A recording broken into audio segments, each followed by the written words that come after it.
It was a murder case that stunned our community. A man suspected of killing his former wife and then trying to hide her body. Now we are learning about the evidence that led to his conviction. It was a little more than a week ago when Stephen Williams was sentenced to 35 years in the death of Trisha Todd. Now we're getting a look at the evidence that led detectives to him in this case. News Channel 5's Alyssa Hyman joining us in the newsroom with the story. Alyssa? Well, Shannon, Jay, prosecutors have now released a recorded interview with Stephen Williams, giving us our first look at the constant lies he told.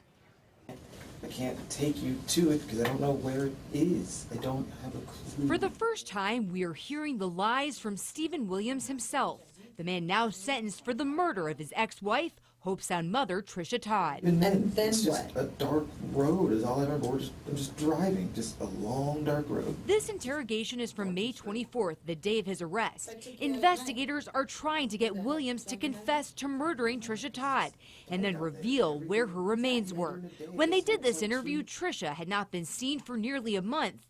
The two had been caring for their sick child the night she disappeared. I came back and she either hit her head or she banged her head against something. First, Williams told investigators he found her unresponsive, then eventually changed his story, saying the two argued over money. Just escalated, and then I just moved her away, and then she slipped.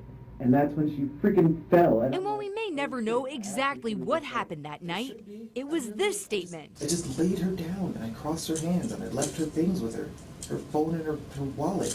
And then I just sat. That may have been his biggest lie of all. Ultimately, prosecutors offered Williams a deal, 35 years in second-degree murder, if he took investigators to her body. The reason you would not take us to a body is because she didn't die the way you're explaining. And that turned out to be true. Her body had been chopped into pieces and buried in a tub of acid on the Hungryland Preserve. And after recovering those remains, even then, prosecutors had to stick with that plea deal, and Stephen Williams was sentenced on September 30th. Meanwhile, Trisha Todd's family has been able to lay her to rest and will continue to honor her memory. Reporting in the newsroom, Alyssa Hyman, WPTV News Channel 5.